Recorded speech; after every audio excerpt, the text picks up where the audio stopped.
vers le Mont Blanc au départ d'Annecy, il eut ce joli côtoiement avec cette montgolfière de Michel Pastan. Adam, qui pilote son Piper Cub, et Michel sont basés à Annecy-Métais. Ils se connaissent bien et savourent, chacun à leur façon, ces paysages magnifiques. Mais l'histoire que l'invention de la montgolfière datant de 1782, même si les Chinois, dès le IIIe siècle de notre ère, avaient déjà fait s'envoler des lanternes célestes. Quelques autres inventeurs s'essayèrent aussi au début du XVIIIe siècle. Pour la réussite des envols, des noms mémorables sont attachés.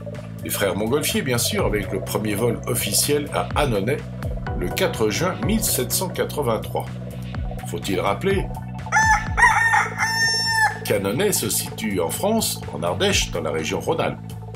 L'un des premiers passagers expérimentateurs, Malice de Montcocorico, fut un coq, en compagnie d'un canard, d'un mouton, et ce à la cour du roi Louis XVI à Versailles. Nous sommes en 1783. C'est 6 ans avant la Révolution française et la mort de Louis XVI.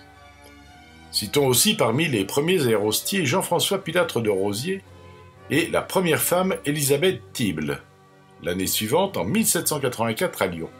L'histoire de cette chanteuse d'opéra de 19 ans à l'époque et née Austrieux mérite d'être racontée.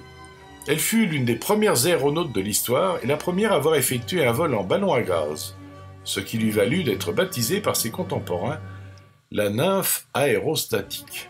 Que c'est joli. Donc ce 4 juin 1784, alors âgée de 19 ans, elle prit place avec le peintre Florent à bord d'une montgolfière baptisée la Gustave. La Gustave en l'honneur du roi Gustave III de Suède, en visite à Lyon ce jour-là.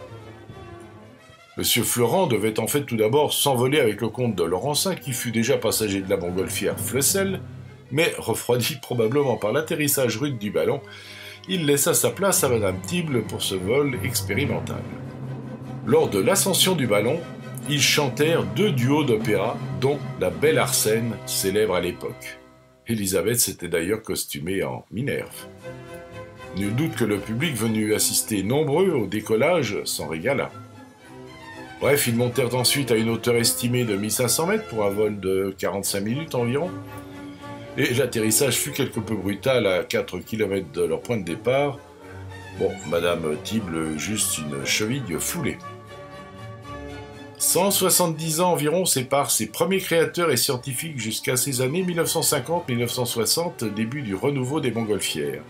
Ce fut aussi le temps nécessaire pour passer du papier et des taffetas de soie aux fibres synthétiques, telles que les nylons et les polyesters, mais aussi les enduits en polyuréthane ou en silicone.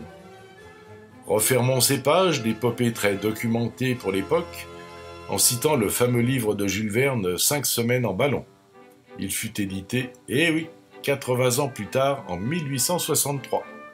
Au niveau carburant, de la simple élévation par la chaleur ambiante, au pétrole lampant, à l'hydrogène, l'envol ne fut probant qu'avec l'arrivée du propane vers 1910.